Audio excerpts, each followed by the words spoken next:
ನಿತ್ಯ ಜೀವನದಲ್ಲಿ ನವಗ್ರಹಗಳ ಅನುಗ್ರಹ ಪಡೆಯಲು ಹೀಗೆ ಮಾಡಿ. ರವಿಯ ಅನುಗ್ರಹ. ಮುಂಜಾನೆ ಬೇಗ ಎದ್ದು ಮನೆಯನ್ನು ಸ್ವಚ್ಛ ಮಾಡಿ ಸೂರ್ಯ ನಮಸ್ಕಾರ ಮಾಡುವುದರಿಂದ ರವಿಯ ಅನುಗ್ರಹ ದೊರೆಯುವುದು. ಚಂದ್ರನ ಅನುಗ್ರಹ. ಮನೆಯಲ್ಲಿ ಎಂಜಲು ಮುಸುರೆ ಪಾತ್ರೆಗಳಿದ್ದರೆ ಚಂದ್ರನ ಕೋಪಕ್ಕೆ ನಾವು ಗುರಿಯಾಗುತ್ತೇವೆ.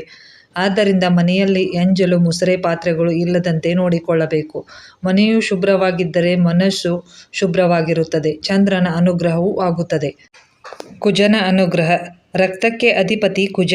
ಅನ್ನ ಆಹಾರಗಳ ಸೇವನೆಯಿಂದ ರಕ್ತ ವೃದ್ಧಿಯಾಗುವುದು. ಅನ್ನಕ್ಕೆ ಅಗೌರವ ತೋರಿ ಆಹಾರವನ್ನು ಚೆಲ್ಲಿದರೆ ಕುಜನ ದೋಷಕ್ಕೆ ಗುರಿಯಾಗುತ್ತೇವೆ. ಅನ್ನವನ್ನು ಚೆಲ್ಲದೆ ಅಶಕ್ತರಿಗೆ ದಾನ ಮಾಡಿದರೆ ಕುಜನ ಅನುಗ್ರಹಕ್ಕೆ ಒಳಗಾಗುತ್ತೇವೆ.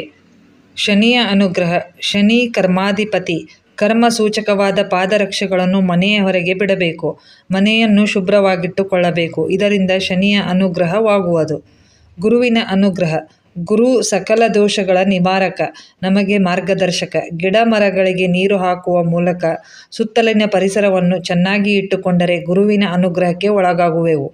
ಶುಕ್ರನ ಅನುಗ್ರಹ. ಶುಕ್ರನೆಂದರೆ ವೀರ್ಯ. ಒಳ್ಳೆಯ ಆಹಾರ, ಹಣ್ಣು, ತರಕಾರಿ ಇತ್ಯಾದಿಗಳನ್ನು ಮನೆಗೆ ತರಬೇಕು. ಕುಟುಂಬದ ಪೋಷಣೆಯನ್ನು ಮಾಡುವುದರ ಜೊತೆಗೆ ಶುಕ್ರನ ಅನುಗ್ರಹಕ್ಕೆ ಒಳಗಾಗುವೆವು. ರಾಹುವಿನ ಅನುಗ್ರಹ. ಹೊರಗಿನಿಂದ ಬಂದ ಕೂಡಲೇ ಕೈಕಾಲುಗಳನ್ನು ತೊಳೆದುಕೊಳ್ಳಬೇಕು. ಶೌಚಾಲಯಕ್ಕೆ ಹೋಗಿ ಬಂದ ನಂತರ ಸ್ವಚ್ಛತೆಯನ್ನು ಕಾಪಾಡಿಕೊಳ್ಳಬೇಕು. ಇದರಿಂದ ರಾಹುವಿನ ಅನುಗ್ರಹವಾಗುವುದು.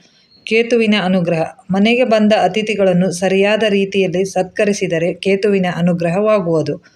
ಬುಧನ ಅನುಗ್ರಹ. ಪ್ರತಿದಿನ ತುಳಸಿ ಗಿಡಕ್ಕೆ ನಮಸ್ಕರಿಸುವುದರಿಂದ ಬುಧನ ಅನುಗ್ರಹವಾಗುವುದು. ಈ ವಿಡಿಯೋ ನಿಮಗೆ ಇಷ್ಟವಾದರೆ ಮರೆಯದೆ ಸಬ್ಸ್ಕ್ರೈಬ್ ಮಾಡಿ. ಮತ್ತೊಂದು ವಿಡಿಯೋದೊಂದಿಗೆ ಭೇಟಿಯಾಗುತ್ತೇನೆ. ಎಲ್ಲರಿಗೂ ವಂದನೆಗಳು.